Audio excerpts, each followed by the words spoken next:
My daughter-in-law dumped me at a nursing home and stole my house keys. I sat on the stairs, holding my only pillow. When I saw a shivering veteran, I gave him my scarf. 2 hours later, 10 police cars surrounded the nursing home. The veteran stepped out in uniform and pointed straight at me. What he did next, I'm glad to have you here. Follow my story until the end and comment the city you're watching from, so I can see how far my story has reached.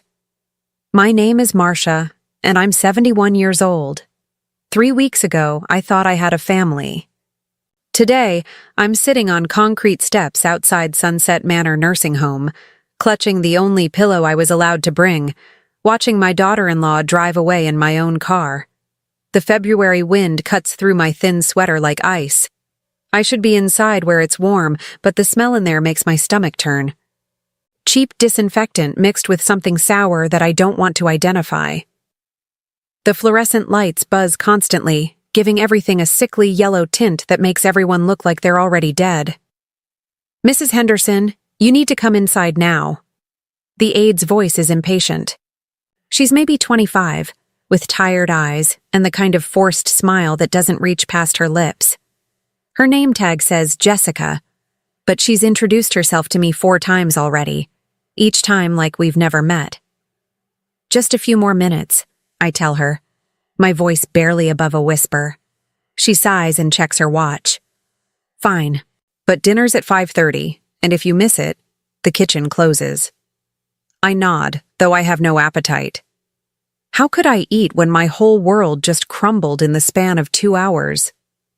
It started this morning when Brielle came to see me at home. My home. The house where I raised Peter, where I plan to live out my remaining years surrounded by memories of my late husband Robert and the life we built together. Brielle had this look on her face that I'd seen before, the same expression she wore when she convinced Peter to skip Christmas at my house last year, because they had other plans. Marcia, we need to talk, she said, not even accepting the cup of coffee I offered. She was dressed in her usual expensive clothes, a designer coat that probably cost more than my monthly pension of $1,200, and those boots that click against the hardwood floors like a countdown timer. Is it about Peter? How is he? My son had been in a coma for 3 weeks after a car accident. The doctor said his brain swelling was going down, that there were good signs, but Brielle had been controlling who could visit. I'd only seen him twice. That's what I want to discuss.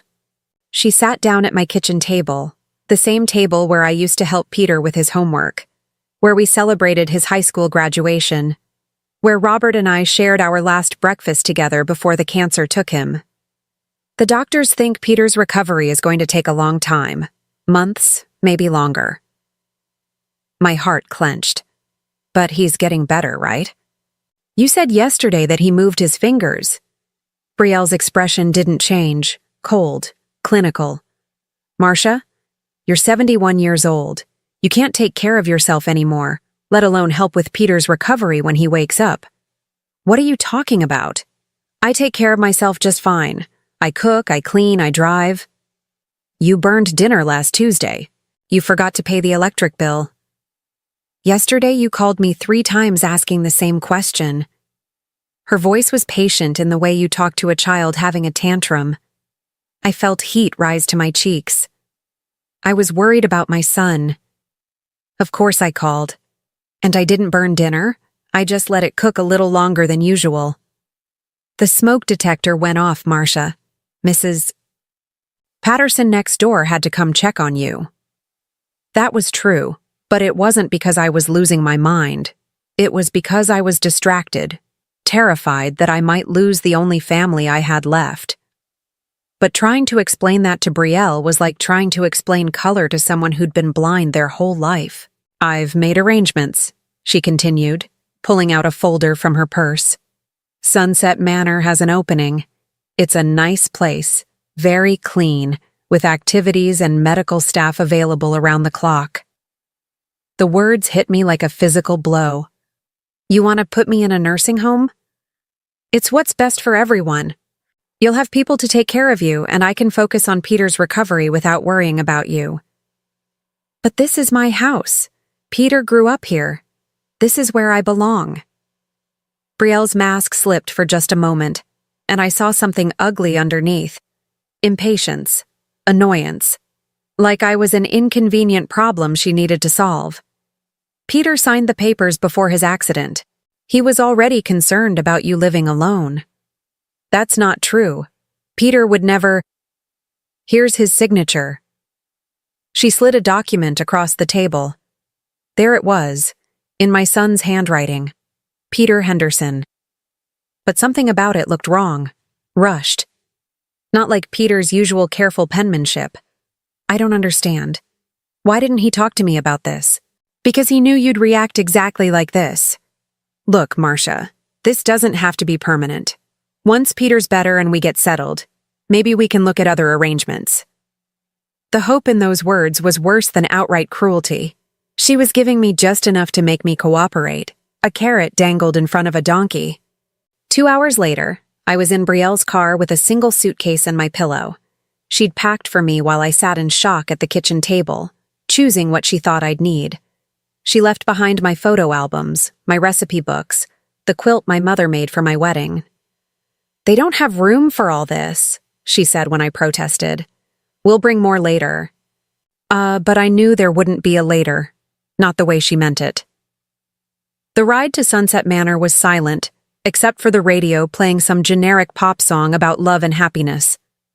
Brielle drummed her fingers on the steering wheel, checking her watch every few minutes like she had somewhere more important to be. When we pulled up to the building, my heart sank. It wasn't the nice place she'd described. The paint was peeling, the parking lot was full of potholes, and the sign out front was missing half its letters. The smell hit me the moment she opened the car door. That institutional smell that clings to your clothes and follows you home.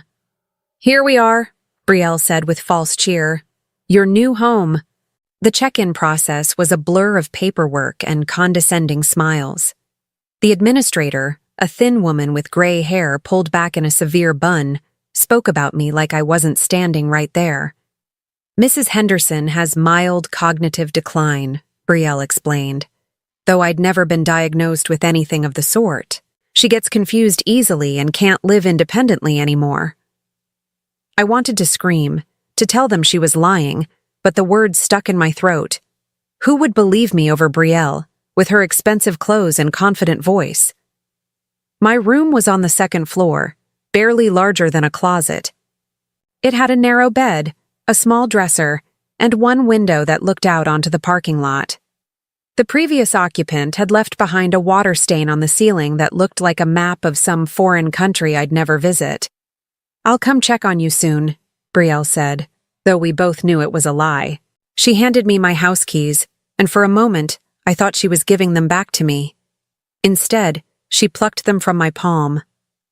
I'll need these to take care of the house while you're here.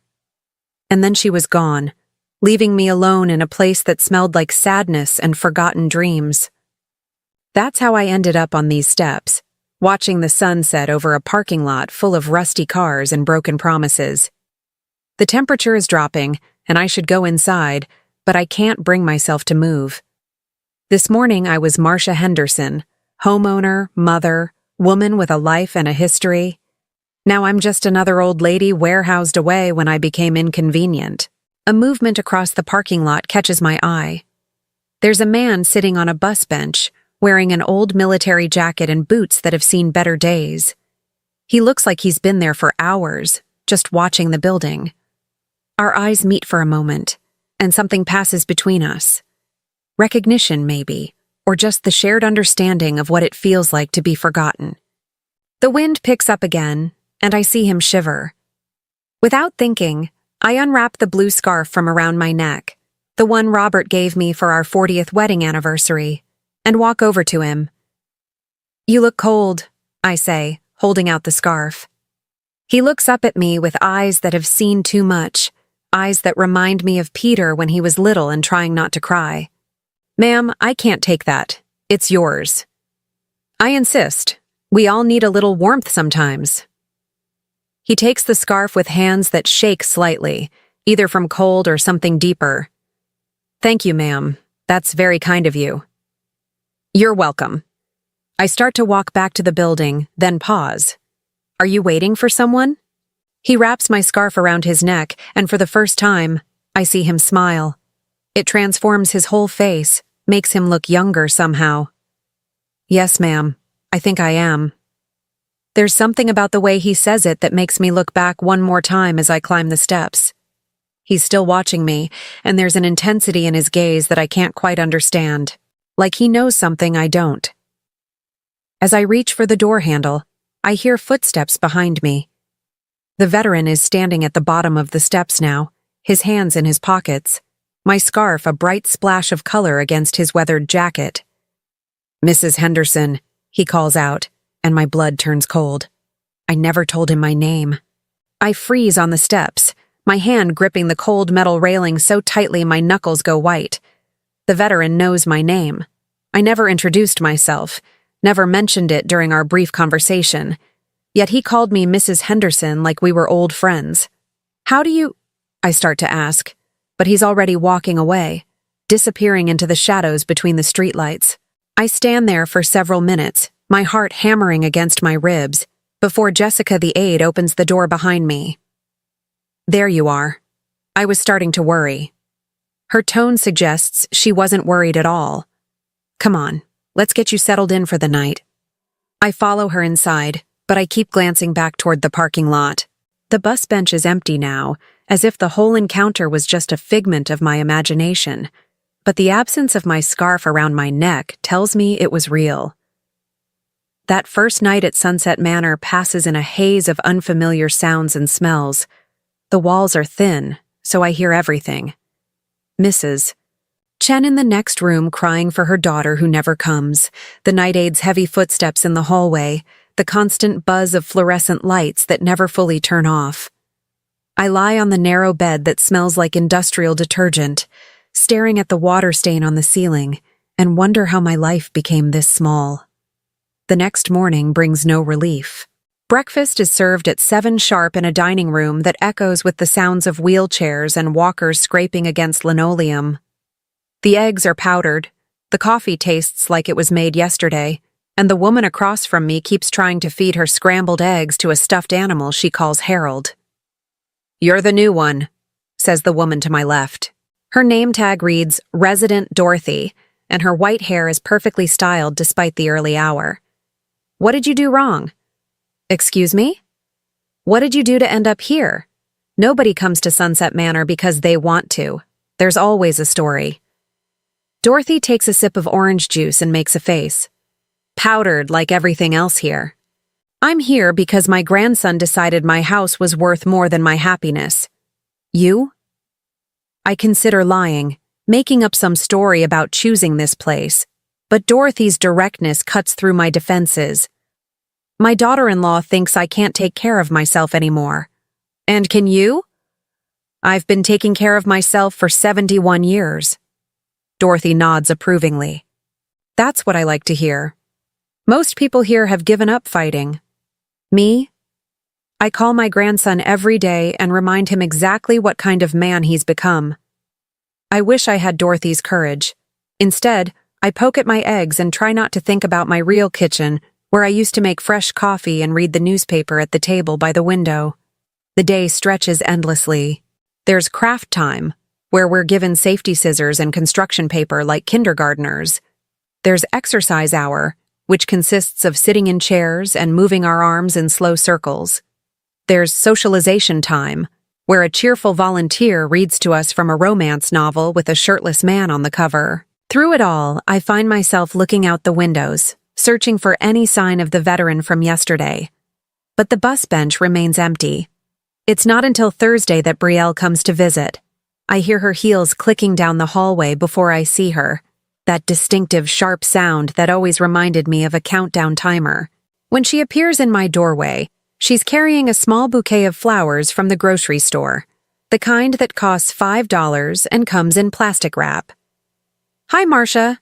How are you settling in?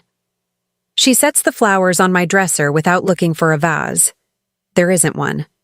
I want to go home, I tell her, not bothering with pleasantries. Now, Marcia, you've only been here a few days. Give it a chance. She sits on the edge of my bed, careful not to wrinkle her skirt. I brought you some of your things. She hands me a small bag containing 3 photos, one of Peter as a baby, one of Robert and me on our wedding day, and one of the 3 of us at Peter's college graduation. Missing are the dozens of other photos that chronicle our lives together, the ones that tell the real story of who we were. Where are the rest of my pictures? My photo albums? Marcia, you don't need all that clutter. These are the important ones. She glances around the room with barely concealed distaste. Besides, there's no room for everything here. What about my things at the house? My furniture? I'm taking care of everything. Don't worry about it. Her voice has that edge to it that I've learned to recognize. The conversation is over. Can I see Peter? Is he awake yet? Something flickers across Brielle's face. Guilt, maybe, or annoyance. He's still unconscious, but the doctors are hopeful. When he wakes up, he's going to need all my attention to recover. That's why it's good that you're here, being taken care of. She stays for exactly 15 minutes, checking her phone twice and looking at her watch once. Before she leaves, she delivers the blow that cuts deepest. Oh, I almost forgot. I had to sell some of your furniture to help with expenses. The medical bills are piling up and Peter's insurance doesn't cover everything. She says it casually, like she's discussing the weather. I got $15,000 for the dining room set and your bedroom furniture. That old stuff was worth more than I thought. My throat goes dry. You sold my furniture? The dining room set Robert and I bought for our first anniversary? Marcia, it's just stuff. Peter's medical care is more important than old furniture. She stands up, smoothing her skirt. I have to go. I'm meeting with Peter's doctors this afternoon. After she leaves, I sit on my narrow bed and stare at the 3 photos she brought me. The dining room set she sold was where we ate every family meal for 45 years. The bedroom furniture was where Robert and I spent our last nights together before cancer took him. To Brielle, they were just old stuff to be converted into cash. That afternoon, during outdoor time, a supervised 20 minutes in a small courtyard surrounded by chain-link fence, I see him again. The veteran is sitting on the same bus bench, wearing my blue scarf despite the warmer weather. This time, he's not alone. A woman in a business suit is talking to him, showing him something on a clipboard. Who is that man? I ask Jessica, who's standing nearby scrolling through her phone. She barely glances up. What man? The one on the bus bench, with the scarf. Jessica looks toward the parking lot and frowns. I don't see anyone. But he's right there, clear as day. The woman in the suit shakes his hand and walks away, and he turns to look directly at me. Even from this distance, I can see him nod slightly, like he's acknowledging something I don't understand. That night, I can't sleep. The encounter with Brielle keeps playing in my mind, along with her casual mention of selling my furniture. $15,000. Money that should have gone to help with my care, not disappeared into whatever financial black hole Brielle seems to be throwing it into. I get up and walk to the small window that looks out over the parking lot. It's past midnight, but there he is again. The veteran, sitting on the bench under the streetlight, wearing my scarf. He's not moving, just sitting there like he's keeping watch. Without really thinking about it, I put on my robe and slippers and make my way downstairs. The night aide is dozing at the front desk, and the doors aren't locked. Apparently, they don't expect residents to try to escape in the middle of the night. The cool air hits my face as I step outside, and I realize how long it's been since I've felt truly fresh air. Not the recycled, disinfectant-scented air of Sunset Manor, but real air that carries the smell of grass and distant rain. The veteran looks up as I approach, as if he's been expecting me. Couldn't sleep either? He asks, his voice gentle in the darkness. Too many thoughts, I admit, sitting down on the other end of the bench. Up close, I can see that my scarf is carefully folded and clean, like he's been taking care of it. You don't have to keep that, you know, the scarf. I'd like to hold on to it a little longer if you don't mind. It reminds me of something. What? He's quiet for a long moment, studying my face in the streetlight. Kindness. Real kindness is rarer than people think. We sit in comfortable silence, two forgotten people in the middle of the night. Finally, he speaks again. Your son is lucky to have you. My breath catches. How do you know about my son? People talk. Word gets around. He adjusts the scarf around his neck. Peter, right? The car accident? I nod, unable to speak around the sudden tightness in my throat. He's going to be okay, the veteran says with quiet confidence. And when he wakes up, he's going to have questions about where you are. His wife says he signed papers to put me here. The veteran's expression hardens slightly. Did he, though? Before I can ask what he means, the sound of footsteps approaches from behind us. It's the night aide, looking annoyed and sleepy. Mrs. Henderson, you can't be out here in your pajamas. Come back inside before you catch pneumonia. I stand up reluctantly, but the veteran catches my arm gently. Everything's going to change soon, he says quietly, so only I can hear. Trust me. As I'm led back inside, I turn to look at him one more time. He's still sitting there under the streetlight, my blue scarf bright against the darkness, watching Sunset Manor like a sentinel. I don't know who he is or how he knows about my family, but something about his presence makes me feel less alone. For the first time since Brielle abandoned me here, I have the strange sensation that someone is looking out for me. I just have no idea how much that's going to matter in the days to come. Friday morning changes everything. I'm in the dining room picking at another breakfast of powdered eggs when Jessica approaches my table, her usual bored expression replaced by something that looks almost like excitement. Mrs. Henderson, you have a visitor. He's waiting in the family meeting room. My heart leaps. Peter? Is Peter awake? No, ma'am, it's someone else. He says he's a friend of the family. I follow Jessica down a hallway I've never seen before, past offices with closed doors, and the administrator's room where I can hear her arguing with someone on the phone about unpaid invoices. The family meeting room is small and windowless, with institutional gray walls and chairs that look like they came from a church basement sale. The man waiting for me isn't the veteran from the bus bench. This is someone else entirely. Tall, clean-shaven, wearing a crisp white shirt and dark slacks. He has silver hair and kind eyes, and when he stands to greet me, there's something authoritative about his posture that commands respect. Mrs. Henderson, thank you for seeing me. My name is James Morrison. He extends his hand, and his grip is firm and warm. I apologize for the unusual circumstances, but I needed to speak with you privately. I don't understand. How do you know me? Are you from the hospital? Is this about Peter? Please, sit down. He waits until I'm seated before taking the chair across from me. Mrs. Henderson, I need to be completely honest with you about why I'm here. I'm a retired military investigator, and for the past month, I've been conducting an informal investigation into this facility. My brain struggles to process his words. Investigation? What kind of investigation? Sunset Manor has been the subject of several complaints filed with the state health department. Allegations of neglect, financial exploitation of residents, falsified medical records.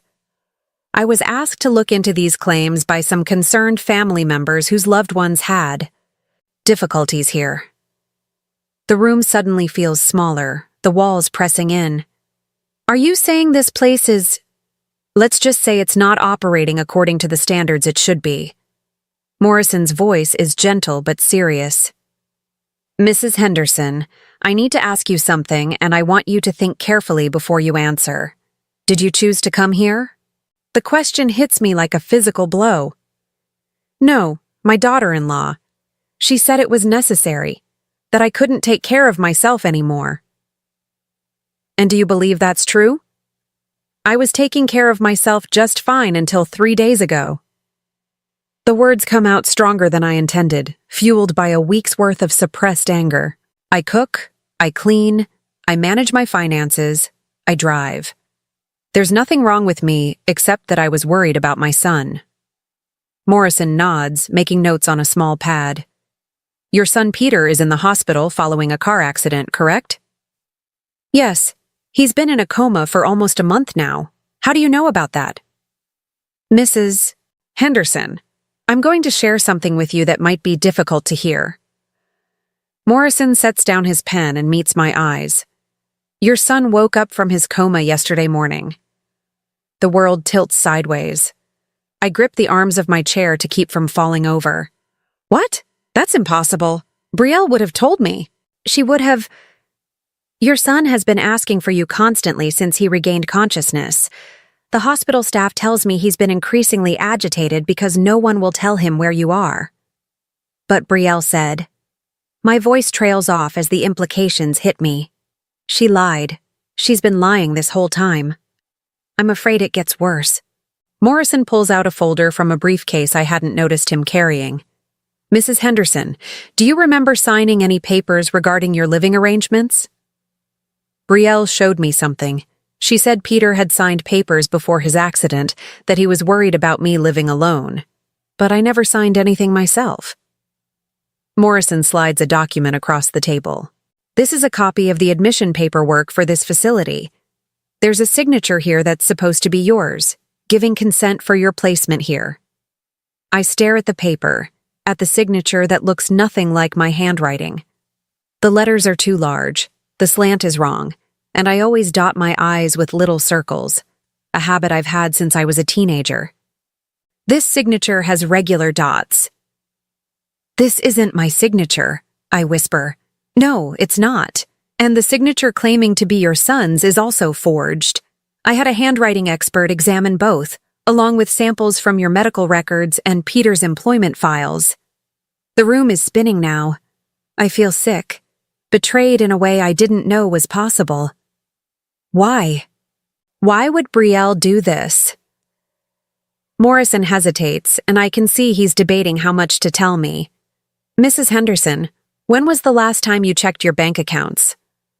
Brielle has been handling my finances while I'm here. She said it would be one less thing for me to worry about. Even as I say the words, I realize how naive they sound. I think you should know that your house was listed for sale yesterday morning. The asking price is $299,000. I stop breathing. She can't sell my house. It's not hers to sell. Actually, it appears she's obtained power of attorney over your affairs. Another forged document, I'm afraid. The betrayal cuts so deep I can barely speak. My house, the home I shared with Robert, where I raised Peter, where every room holds memories of the life we built together, is being sold out from under me while I sit in this place like a discarded piece of furniture. There's more, Morrison continues, his voice gentle but relentless. The $15,000 from your furniture sale? It never went toward medical bills. Your son's insurance has covered everything related to his treatment. The money went into an account that only your daughter-in-law has access to. I think about the dining room set where Peter took his first steps, holding on to the table legs while Robert and I cheered him on, the bedroom furniture where I held my husband's hand as he took his last breath, all of it reduced to cash in Brielle's pocket. I don't understand, I say, though part of me is beginning to understand all too well. If Peter is awake, if he's looking for me, why hasn't he come here? Because your daughter-in-law told him you chose to move to an assisted living facility. She said you felt overwhelmed caring for yourself and wanted professional help. She made it sound like your decision. The complete picture of Brielle's deception is becoming clear, and it takes my breath away. She's isolated me from Peter while he was unconscious, then lied to both of us to keep us apart. She's stolen my money, forged legal documents, and is selling my home while I sit in this awful place believing I have nowhere else to go. How do you know all this? I ask. Why are you investigating Brielle specifically? Morrison is quiet for a long moment. Then he reaches into his jacket pocket and pulls out something that makes my heart stop. It's my blue scarf, the one I gave to the veteran on the bus bench. Mrs. Henderson, I need to come clean about something else. That man you met outside, the veteran you gave your scarf to, that was me. I stare at him, trying to reconcile this well-dressed, authoritative man with the shabby figure who'd been sitting on the bus bench for days. I don't understand. I've been watching this place for 3 weeks, documenting the comings and goings, the treatment of residents, the condition of the facility. I was undercover, trying to gather evidence, when you offered me your scarf. He pauses, and for the first time since he introduced himself, his professional composure cracks slightly. When you offered kindness to someone you thought was a homeless veteran, someone most people would walk past without a second glance, I knew you were exactly the kind of person this investigation was meant to protect.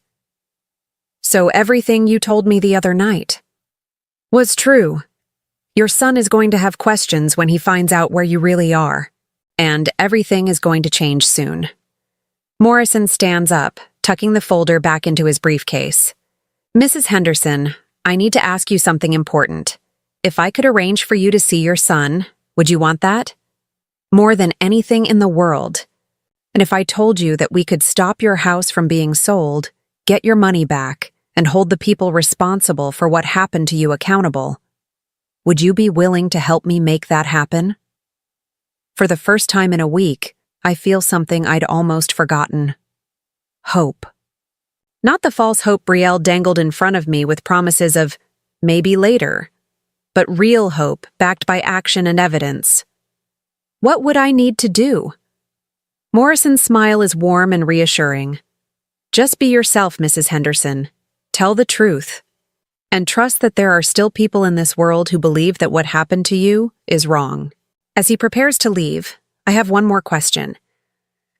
How did you know my name that first night? I never told you who I was. I'd been studying the admission records for this place. Your case stood out because of how quickly you were processed and how unusual it was for someone to be admitted without any prior medical evaluation or family consultation. When I saw you sitting on those steps, looking so lost and confused, I suspected you might be Marcia Henderson. And the scarf convinced you? The scarf told me everything I needed to know about your character. Morrison moves toward the door, then turns back. Mrs. Henderson, I want you to know that what you did that night, offering comfort to a stranger when you had every reason to focus only on your own problems, that act of kindness is what gave me the motivation to accelerate this investigation. You reminded me that there are people worth fighting for. After he leaves, I sit alone in the gray room for a long time, processing everything I've learned. Peter is awake. Peter is looking for me. Brielle has been lying to both of us, stealing from me, destroying my life piece by piece while I sat here believing I was a burden too heavy for my own family to bear. But now I know the truth, and Morrison is right. Everything is about to change. As I make my way back to my room, I pass Dorothy in the hallway. She takes one look at my face and grabs my arm. Something's happened, she says. It's not a question. My son is awake, I tell her, and he's been looking for me. Dorothy's eyes light up with something fierce and satisfied. I told you to keep fighting. Now what are you going to do about it? For the first time since this nightmare began, I know exactly what I'm going to do. I'm going to get my life back, and I'm going to make sure Brielle understands that she picked the wrong woman to destroy. I don't sleep that night. How could I? Every time I close my eyes, I see Peter in his hospital bed, confused and afraid, asking nurses where his mother has gone while Brielle feeds him lies about my choice to abandon him. By 6 a.m, I'm dressed and waiting by my window, watching the parking lot for any sign of Morrison's return. The bus bench sits empty under the gray dawn light, and I find myself missing the mysterious veteran who turned out to be my unlikely savior. Breakfast passes in a blur. Dorothy keeps shooting me meaningful looks across the dining room, but I can't bring myself to eat or make conversation. All I can think about is Peter, awake and alone, believing his mother chose to leave him when he needed her most. At 9:30, Jessica appears at my table again. Mrs. Henderson, you have another visitor. My heart pounds as I follow her down the hallway, hoping against hope that somehow Morrison has managed to bring Peter here. But when I enter the family meeting room, it's Brielle sitting at the table, looking perfectly put together in a cream-colored suit that probably costs more than my monthly pension. "Hello, Marcia." Her smile is as fake as everything else about her. "I thought I'd stop by to see how you're settling in." I take the chair across from her, studying her face with new eyes. How had I never noticed the coldness behind her practiced expressions? How had I missed the calculating way she measures every word before speaking? "I'm fine," I say carefully, remembering Morrison's advice to just be myself and tell the truth. "How's Peter?" Something flickers across her face. Guilt, maybe, or annoyance at being reminded of her lies. Still the same. "The doctors say it could be weeks before there's any change." The casual way she lies to my face makes my stomach turn. Peter has been awake for 2 days, asking for me, and she's sitting here telling me he's still unconscious like it's the most natural thing in the world. "I was hoping to visit him today," I say, watching her reaction. "Oh, Marcia, I don't think that's a good idea. The ICU has very strict rules about visitors, and with your condition, it might be too stressful for you." "My condition?" "Your confusion, your memory problems. The doctors here mentioned that you've been having some episodes." Brielle's voice is patient, condescending. "Yesterday you told one of the aides that a stranger was investigating this place.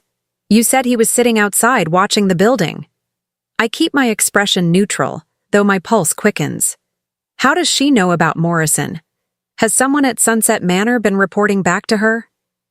"I did see someone outside," I say truthfully. "He was sitting on the bus bench." "Marcia, there's no bus stop near this building. The closest one is 6 blocks away." Brielle leans forward, her voice taking on the tone you'd use with a confused child. "This is exactly what I'm talking about. You're seeing things that aren't there, making up stories about investigations and strangers. It's all part of the progression." "Progression of what?" "Your dementia, sweetheart. It's getting worse." The word hits me like a slap. I don't have dementia. No doctor has ever diagnosed me with anything like that. Well, no, not officially, but the signs are all there. The confusion, the paranoia, the memory lapses. Dr. Martinez here at the facility has been documenting your symptoms. I think about Dr. Martinez, a tired-looking man who spent exactly 5 minutes examining me when I arrived, asking basic questions about my name and the date while barely looking up from his clipboard. He never ran any cognitive tests, never asked about my medical history, never did anything that resembled a proper neurological evaluation. "I'd like to see these documented symptoms," I say. "Oh, Marcia, you don't need to worry about medical paperwork. That's what family is for." Brielle reaches across the table and pats my hand in a gesture that's meant to look caring, but feels patronizing. "I'm handling all of that for you.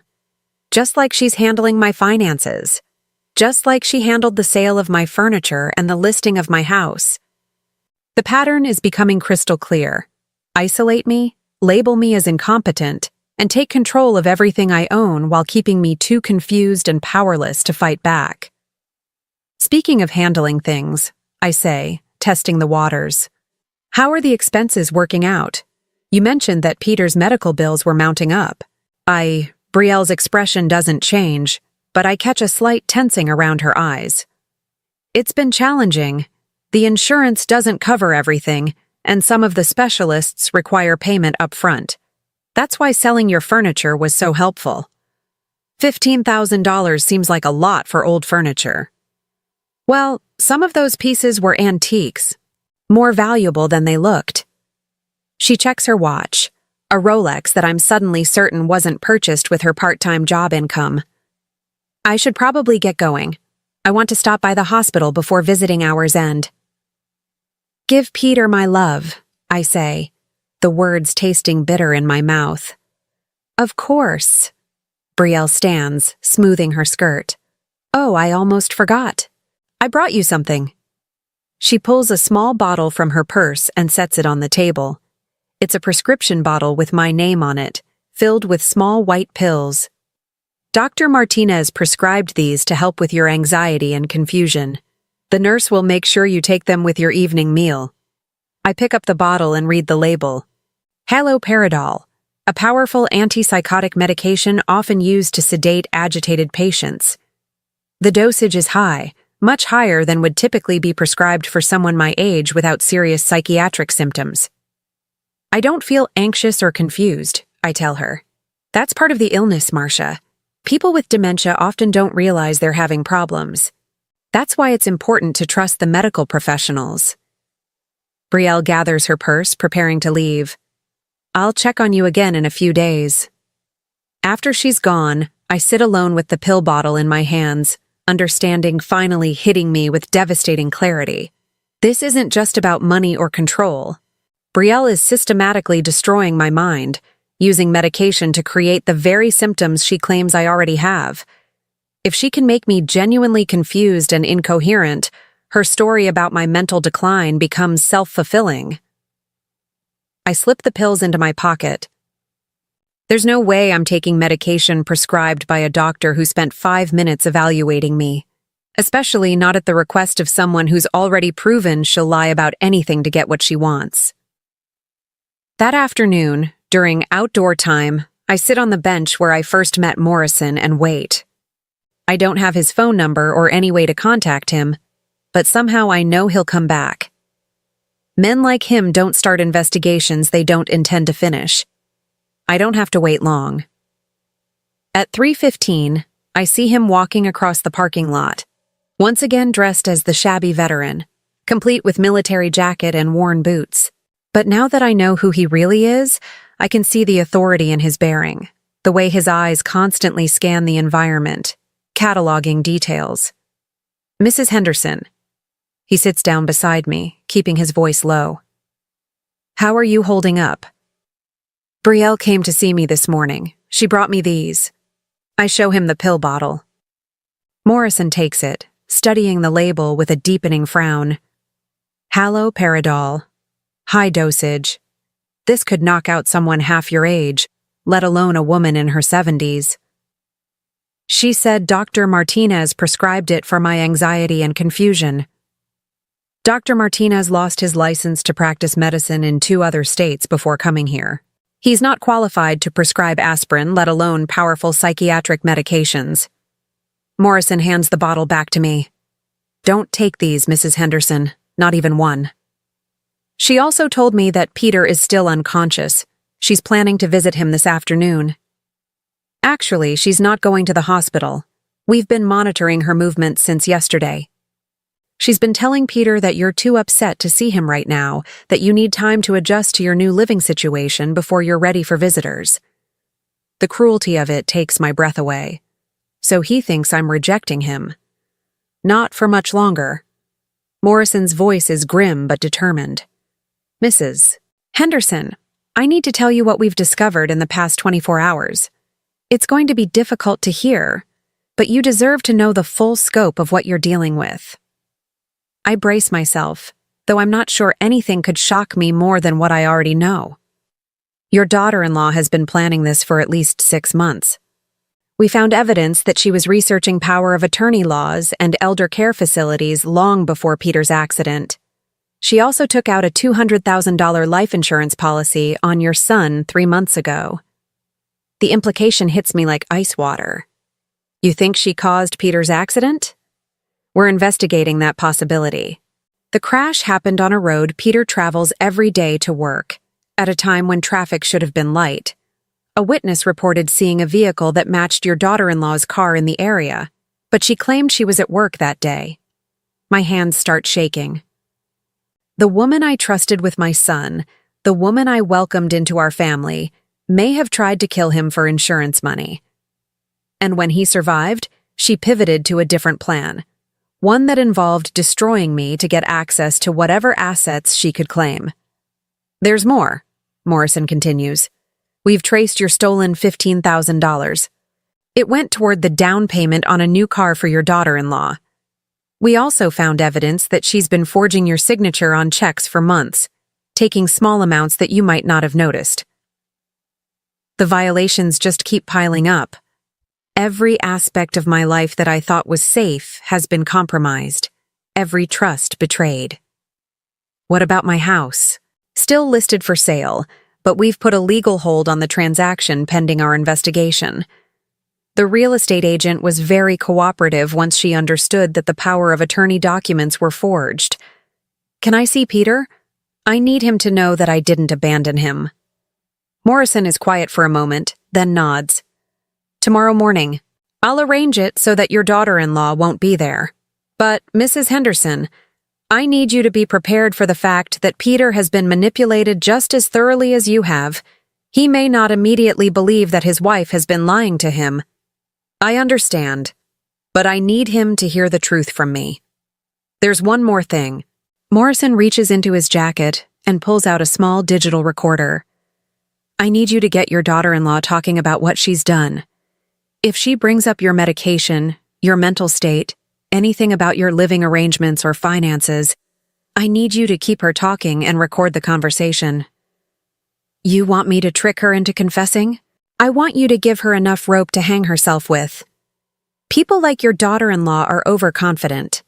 They believe their own lies so completely that they'll often reveal more than they intend to when they think they're in complete control. I take the recorder, surprised by how light it is. Such a small device to bring down such an elaborate deception. Mrs. Henderson, I want you to know that what your daughter-in-law has done to you is criminal. Document forgery, financial elder abuse, false imprisonment, fraud. She's committed at least 6 felonies. By the time we're finished, she'll be facing serious jail time. As Morrison prepares to leave, I have one last question that's been nagging at me. Why? I ask. Why are you doing all this? I know you said it started as an investigation into this place, but it's become so much more than that. Why do you care so much about what happens to me? Morrison is quiet for a long moment, staring out at the parking lot. When he speaks, his voice is softer than I've heard it before. Because 15 years ago, someone did something very similar to my mother. By the time I found out what was happening, it was too late. She died in a place like this, believing that her family had abandoned her. He turns to look at me, and I can see old pain in his eyes. I couldn't save her. But maybe I can save you. That night, I lie in my narrow bed holding the digital recorder, thinking about tomorrow's reunion with Peter. I wonder if he'll forgive me for the confusion Brielle has caused, if he'll believe me when I tell him the truth about what his wife has done. But mostly, I think about Morrison's mother, dying alone in a place like Sunset Manor, and I understand that this fight isn't just about me anymore. It's about every elderly person who's been discarded, manipulated, and abused by people who were supposed to love them. Tomorrow, I get my son back, and soon, Brielle is going to discover that she underestimated the wrong woman. Saturday morning arrives with the promise of seeing Peter again, but it also brings something unexpected. 10 police cars surrounding Sunset Manor. I'm sitting by my window at 7:30, sipping the awful coffee they serve here, when the first patrol car pulls into the parking lot. Then another. Then another. Within 15 minutes, the entire facility is surrounded by law enforcement vehicles, their red and blue lights casting strange shadows across the gray building. Dorothy appears in my doorway, her eyes bright with excitement. Marcia, you need to see this. They're arresting people downstairs. I follow her to the common room, where other residents have gathered at the windows to watch the commotion outside. Through the glass, I can see uniformed officers escorting people from the building in handcuffs. Dr. Martinez is among them, his usually confident demeanor replaced by panic as he's led to a police car. "What's happening?" asks Mrs. Chen, the woman whose daughter never visits. Before anyone can answer, Morrison appears in the doorway of the common room. But this isn't the shabby veteran or the quietly dressed investigator I've come to know. This is Colonel James Morrison in full military dress uniform, his chest decorated with ribbons and medals that speak of a distinguished career. His presence commands immediate attention from everyone in the room. Ladies and gentlemen, he announces, his voice carrying the authority of someone accustomed to being obeyed. My name is Colonel James Morrison, United States Army Criminal Investigation Command, retired. This facility has been under federal investigation for violations of elder care regulations, financial fraud, and abuse of residents. A murmur runs through the gathered residents. Some look confused, others frightened, but I see relief on several faces. The relief of people who've been mistreated finally seeing justice arrive. Morrison's eyes find mine across the room. Mrs. Marcia Henderson, would you please come with me? I follow him out of the common room, past confused staff members and bewildered residents, down the hallway to where a woman in a business suit is waiting. She's tall and professional-looking, with graying hair pulled back in a neat bun and kind but serious eyes. Mrs. Henderson, this is Agent Sarah Collins from the FBI's Elder Justice Initiative. She'll be handling your case specifically. Agent Collins extends her hand.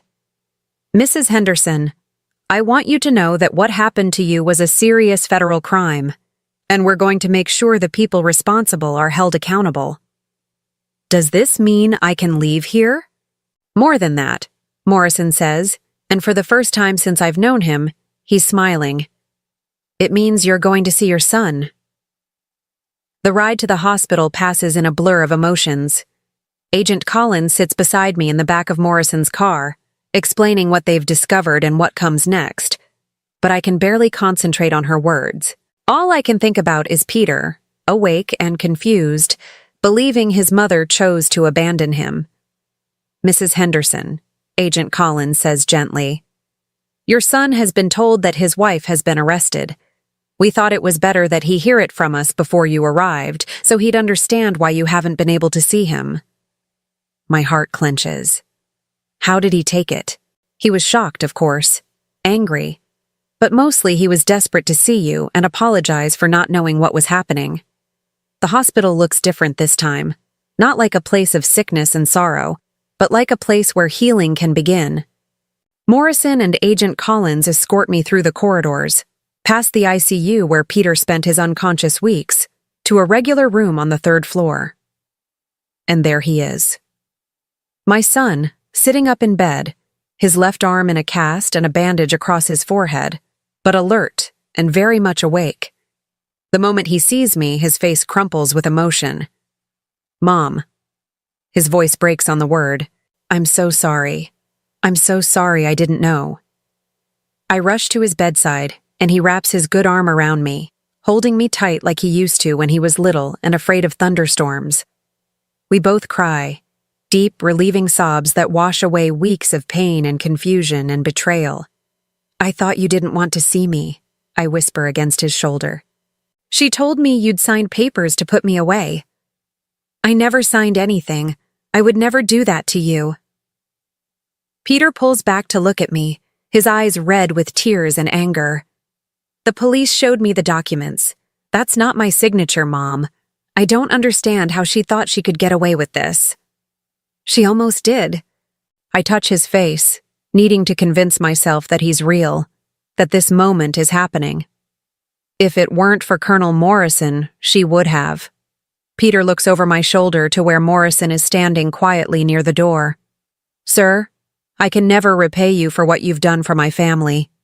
Morrison steps forward, his expression serious. You don't need to repay me, son. But I do need you to understand what your wife was planning. This wasn't just about money or control. We have evidence that she may have been responsible for your accident. Peter's face goes white. What are you saying? Agent Collins moves closer to the bed. We found evidence that your wife was in the area when your accident occurred, despite her claims that she was at work. We're also investigating the timing of a large life insurance policy she took out on you 3 months ago.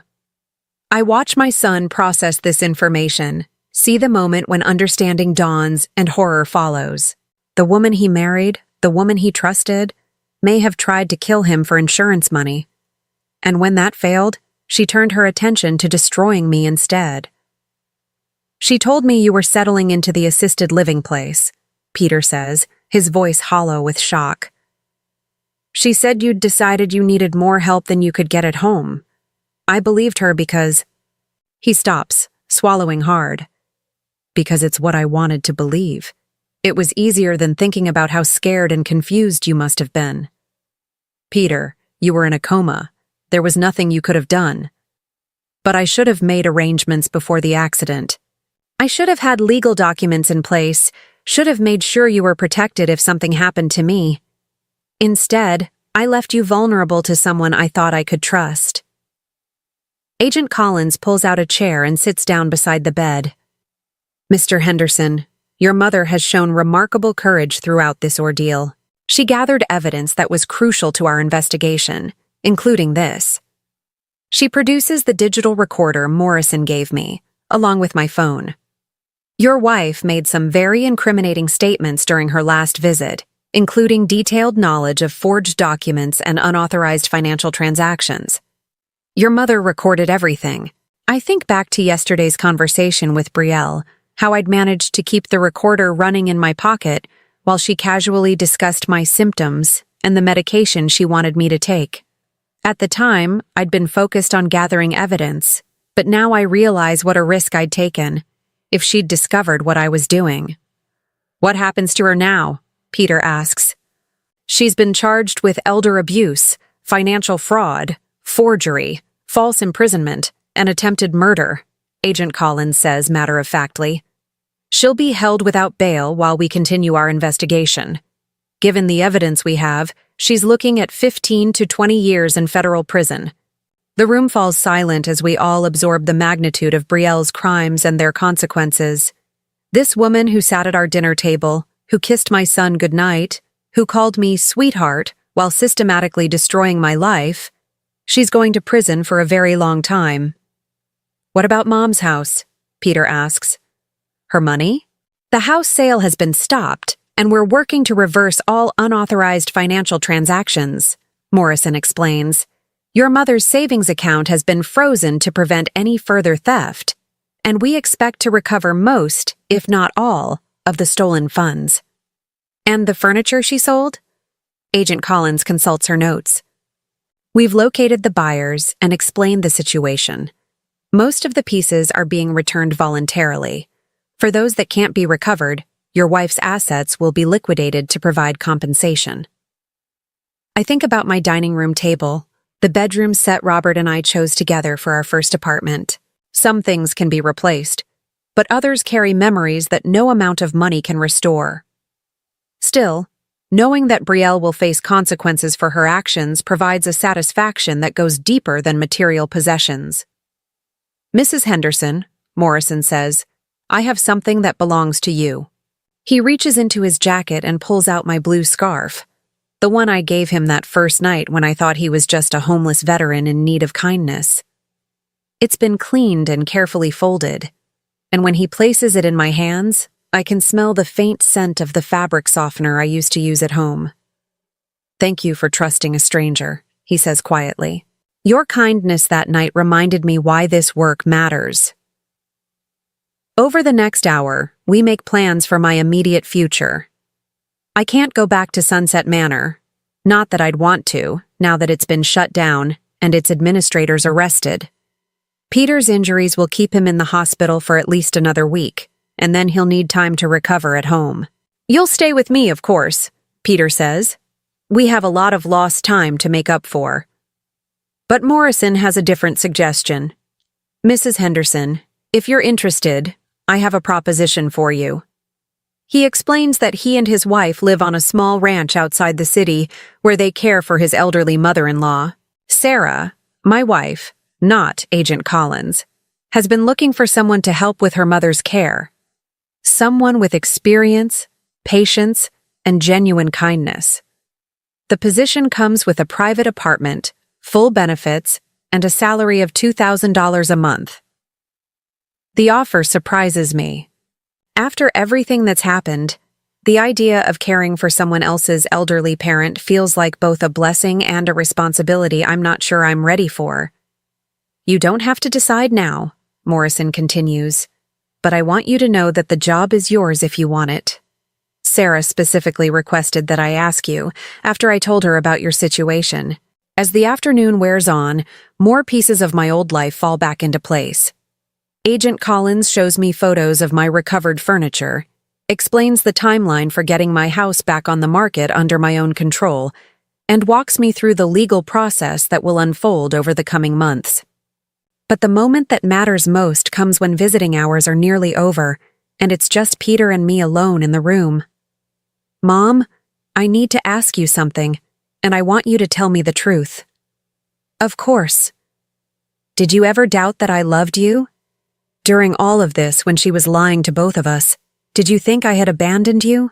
The question breaks my heart because I can see how much he needs the answer to be no. But I've learned the importance of truth, even when it hurts. "For a little while, yes.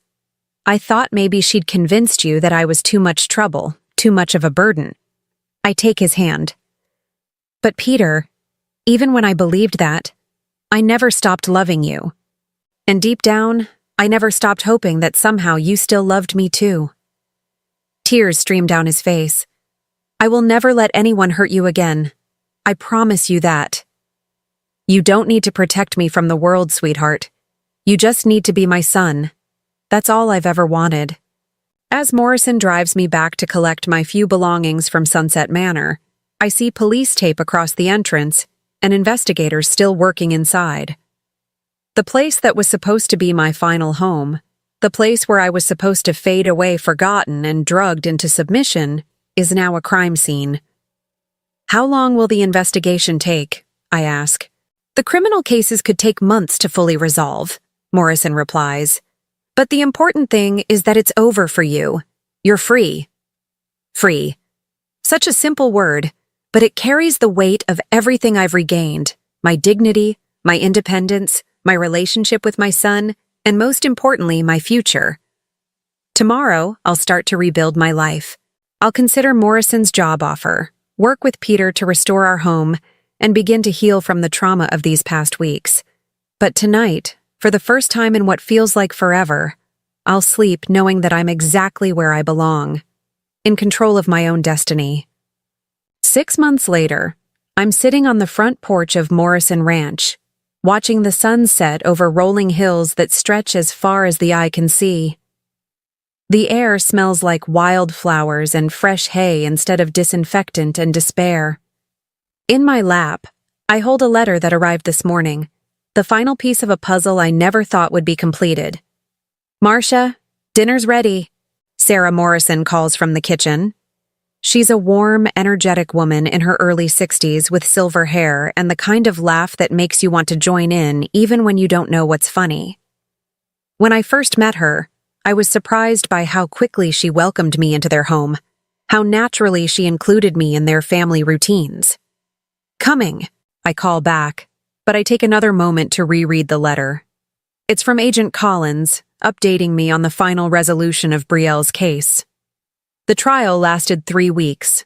Brielle's defense team tried to argue that she was overwhelmed by Peter's medical needs and made poor decisions out of desperation, but the evidence was overwhelming. The forged documents, the recorded conversations, the deliberate medication meant to sedate me into compliance. It painted a clear picture of calculated abuse.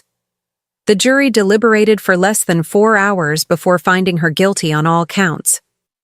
Yesterday, she was sentenced to 18 years in federal prison without the possibility of parole for 15 years. I fold the letter and slip it into my apron pocket. Justice has been served, but the real victory isn't Brielle's punishment.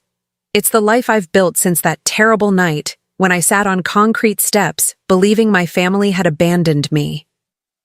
Inside the house, I find Sarah helping her mother, Elena, navigate her dinner with patient hands. Elena is 86 years old, with advanced dementia that comes and goes like weather patterns. Some days she knows exactly who I am and regales me with stories from her youth in Mexico. Other days, she thinks I'm her sister or daughter, or a stranger who's wandered into her house. "Elena's having a good day," Sarah tells me quietly. "She's been asking about you all afternoon." I sit down beside Elena and take her hand. "How are you feeling tonight, dear?" Much better since you came to stay with us, Elena says with a smile that's still radiant despite her confusion. You remind me of my mother. She had your gentle hands. This is what Morrison offered me, not just a job, but a purpose. Caring for Elena has given me back something Brielle tried to steal, the knowledge that I'm needed, that my experience and compassion have value. The work isn't always easy. There are difficult days when Elena becomes frightened and doesn't recognize any of us. When she tries to leave the house to find her long-dead husband, when the disease robs her of dignity in ways that break my heart. But there are also moments of unexpected joy, when she remembers a song from her childhood and sings it in Spanish while I brush her hair, when she looks at me with perfect clarity and says, "Thank you for taking such good care of me." After dinner, Morrison and I sit on the porch while Sarah helps Elena get ready for bed. This has become our evening routine, a quiet time to talk about the day, to share stories, to simply enjoy the peace we've both earned. How was Peter's visit last weekend? Morrison asks, settling into his rocking chair with a cup of coffee. Wonderful. He's doing so much better. I smile, thinking about my son's progress over these past months. His physical therapy is going well, and he's seeing a counselor to help him process everything that happened. He asked me again about moving back home with him. And what did you tell him? The same thing I always tell him, that I love him, but I'm exactly where I need to be right now. It's true. When Morrison first offered me this position, I thought it might be temporary, a way station while I figured out my next steps. But living here has become more than just a job. It's become a new chapter in my life that I never expected, but desperately needed. Peter struggled with my decision at first. I think part of him wanted me to move back into my old house, to pretend that none of the trauma had ever happened. But I couldn't do that. Too much had changed, and I'd discovered that I didn't want to go backward. I wanted to move forward into something new and meaningful. He's still having trouble forgiving himself, I tell Morrison. He thinks he should have seen what Brielle was doing, should have protected me better. Guilt is a heavy burden to carry, Morrison says quietly. I should know. Over these months, Morrison has told me more about his own mother's story, how she was manipulated by a caregiver who isolated her from her family, convinced her that her son didn't want to see her anymore. By the time Morrison discovered what was happening, his mother had died alone and afraid, believing her family had abandoned her. But you've turned that pain into something powerful, I remind him. How many elderly people have you helped since then? How many families have you saved from going through what we went through? Morrison nods, but I can see the old sadness still there in his eyes. Some wounds never completely heal, but they can be transformed into something that helps others. Sarah joins us on the porch, sinking into the swing with a tired sigh. Elena's all settled in. She wants Marcia to read to her tomorrow night instead of me. I think you're officially her favorite person. We laugh. But the truth is that Elena's affection has been a healing balm for my own wounded spirit. For weeks after leaving Sunset Manor, I struggled with doubts about my own worth, my own capabilities. Brielle's constant suggestions that I was failing, that I couldn't take care of myself, had planted seeds of insecurity that took time to uproot. But caring for Elena, seeing how much comfort my presence brings her, has restored my confidence in my own abilities. I'm not a burden or a problem to be solved. I'm a woman with skills, experience, and love to offer. I got a call from Dorothy today, I tell them. Dorothy, my friend from Sunset Manor, has become a regular correspondent. She's doing well at her new facility. It's a legitimate place this time. Clean, well-staffed, with actual medical care instead of warehousing. And her grandson? Still trying to repair their relationship. Dorothy says she's making him work for her forgiveness, and I don't blame her. The investigation into Sunset Manor revealed a network of abuse and neglect that affected dozens of elderly residents. Some, like Dorothy, were placed there by family members who were more interested in accessing their assets than ensuring their care. Others were simply forgotten by families who found it easier to pay monthly fees than deal with the inconvenience of aging relatives. All of the residents were relocated to proper care facilities, and several families faced criminal charges for financial exploitation. The building itself was demolished last month, replaced by a small park with a memorial bench dedicated to the dignity of all elderly Americans. As the stars begin to appear in the clear country sky, Sarah stands up and stretches. "I'm going to check on Elena one more time, then head to bed. Early morning tomorrow. We're taking her to see her great-grandchildren." After Sarah goes inside, Morrison and I sit in comfortable silence, listening to the sounds of the ranch settling into sleep. Horses moving quietly in the pasture, the distant call of a night bird, the soft whisper of wind through the trees. "Marcia, can I ask you something personal?" "Of course." "Do you ever regret giving me that scarf? If you hadn't shown kindness to a stranger that night, none of this investigation would have happened. Your life might have been simpler." The question surprises me, but the answer comes immediately and without doubt. Never. Not for a single second. Even though it led to so much pain and upheaval? Morrison, that pain and upheaval led to the truth, and the truth set me free. I adjust the blue scarf around my shoulders. Morrison returned it to me when I moved to the ranch, and I wear it often now as a reminder of that pivotal moment when a simple act of kindness changed everything. "Besides," I continue, "that night on the steps when I gave you this scarf, I wasn't thinking about consequences or investigations. I was just doing what felt right, offering comfort to someone who needed it. If I'd walked past you that night, if I'd kept my scarf and my distance, I would have lost something important about myself." "What's that?" "My belief that kindness matters. Brielle tried to convince me that I was worthless, that my life had no value, that I was a burden everyone would be better off without. But when I saw you sitting there cold and alone, my instinct was still to help. That told me that she hadn't broken the essential part of who I am." Morrison reaches over and pats my hand. "You saved me that night too, you know. I'd been investigating elder abuse cases for years, but I was getting burned out, starting to think that maybe there was too much cruelty in the world to make a real difference. Your kindness reminded me that there are still good people worth fighting for." We sit quietly for a while longer, each lost in our own thoughts about the strange journey that brought us together. Then Morrison stands up, checking his watch. "I should let you get some rest. Elena will want her morning walk early tomorrow, and I know she prefers your company to mine." As I prepare for bed in my comfortable apartment, a space that's truly mine, decorated with my recovered furniture and filled with my own belongings, I think about the different versions of myself I've been over these past months. There was Marcia, the victim, sitting on those concrete steps believing she had no value. There was Marcia, the fighter, secretly recording conversations and gathering evidence while pretending to be the confused old woman everyone expected. And now there's Marcia, the survivor, building a new life based on her own choices and values. I brush my teeth at my own sink, sleep in my own bed, and wake up each morning knowing that the day ahead is mine to shape. These simple freedoms feel precious because I know how easily they can be stolen.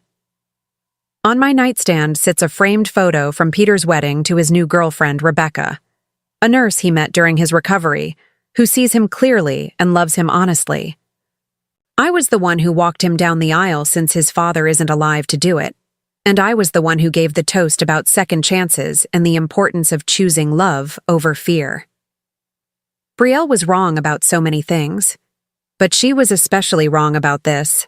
My life isn't over just because I'm 71 years old. If anything, I'm more alive now than I've been in years. I have meaningful work, people who value my contributions, and the deep satisfaction that comes from knowing I survived something terrible and came out stronger on the other side. Tomorrow, I'll help Elena tend to her flower garden, read her favorite book of poetry, and listen to her stories about the ranch where she raised her children. I'll call Peter and Dorothy and the other people who matter to me. I'll live fully in the present while honoring the past that made me who I am. And sometimes, when I'm sitting on this porch in the evening, I'll unwrap my blue scarf and remember the night when a simple act of kindness changed everything. Because that's what kindness does. It ripples outward in ways we can never predict, touching lives and creating connections that can survive even the worst betrayals. I'm Marcia Henderson. I'm 71 years old. I'm exactly where I belong, and I'm free. Now I'm curious about you who listened to my story. What would you do if you were in my place? Have you ever been through something similar? Comment below, and meanwhile, I'm leaving on the final screen 2 other stories that are channel favorites, and they will definitely surprise you. Thank you for watching until here.